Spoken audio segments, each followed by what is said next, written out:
guys! Welcome back to my YouTube channel.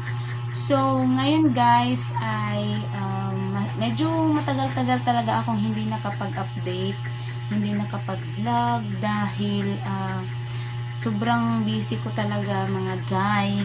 At saka palagi kasing masama yung pakiramdam ko kasi nga yan sabi ko sa inyo ay nabuntis na po talaga ako, kaya sobrang dami na ng mga na-miss kong mga dapat sana i-video ko, dapat sana i-vlog ko yun kasi nasimulan ko yun gaya na lang ng sa baboy.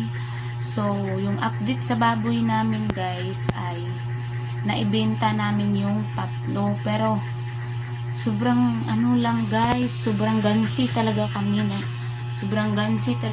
sa mga baboy kasi yung sinsya na kayo, napakakalat ng namin.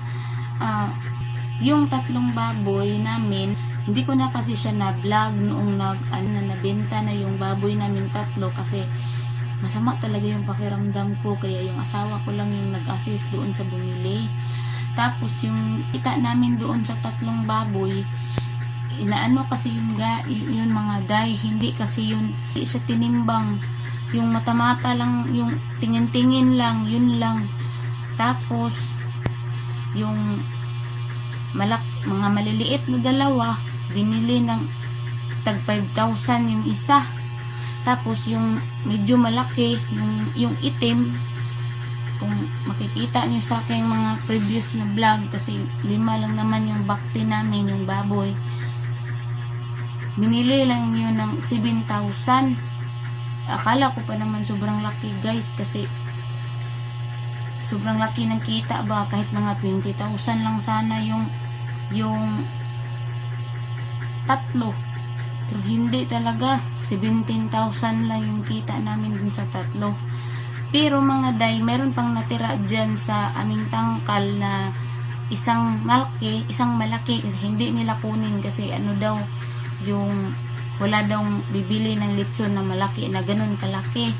Tapos meron kaming maliit, ay lilitsunin man namin yun sa darating na New Year. Kaya yung isa na lang yung namin bibenta. Kaya mamaya ipapakita ko sa inyo.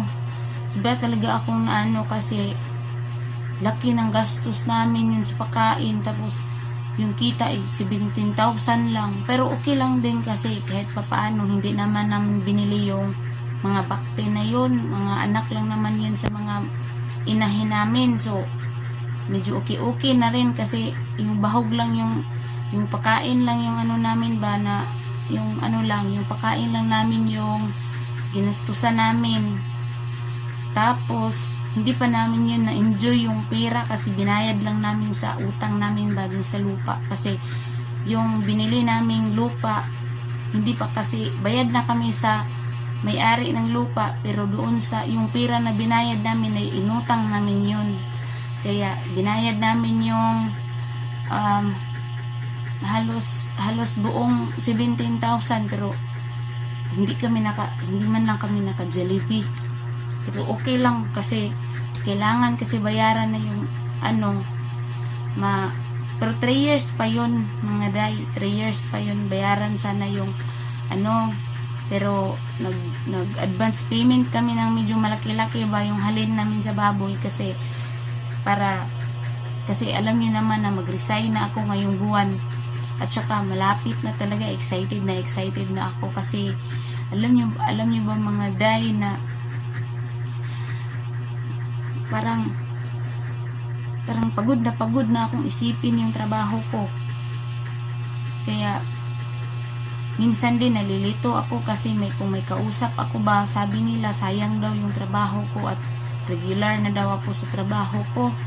Pero para sa akin kasi okay lang naman talaga, totoo naman, sayang kasi regular na ako, stable na yung trabaho ko. Habang buhay pa siguro ako, magtatrabaho ako dyan kung buhay pa yung kumpanya na yan. Pero iniisip ko kasi na parang wala namang nangyayari sa buhay ko nung nagtrabaho ako dyan. sa bagay, kumpara yung buhay ko noon, okay naman talaga yun mga day. Pero meron kasing dumating na blessing sa amin na sabi naman ng doktor na hindi ako pwede magtayo at hindi ako pwede mag-stress, lalo na ngayon na magti 3 months na ito, di ba? So yun, kaya hindi pwede na ipagpalit ko yung kinabukasan ng magiging anak ko, kasi baka mawala pa ito ba, dumating na ito tapos mawala pa dahil nagmatigas ako, kasi sinabi ng doktor sa akin na hindi daw ako magtayo-tayo, hindi ako maglakad ng lakad, tapos yun pa naman yung trabaho ko, maglakad-lakad, tapos magalit-galit ng kaunti, diba? Kaya mas pinili ko talaga, total may trabaho naman yung asawa ko at regular naman siya sa kanyang trabaho, kaya okay na yun siguro, mabubuhay naman, hindi naman ako maarte, kakain naman ako ng kahit anong ipakain sa akin, hindi naman ako mahilig sa mga bagay-bagay. Kung sa bahay lang, kumpante naman ako sa bahay na to. Pero meron lang kaming pag-iipunan, kasi alam niyo naman na malapit na din kaming aalis dito, kasi di namin alam kung hanggang kailan kami makakatira dito sa bahay na ito. Sayang man ito kasi pinaghirapan namin itong bahay nito ba, pero kailangan man naiwan kasi hindi man namin ng lupa. Pero naghintay pa kami sa may-ari na palayasin na talaga kami, kay galit na galit naman yung may-ari dito sa lupa dito sa tinitirahan namin ba. So ayun lamang muna guys,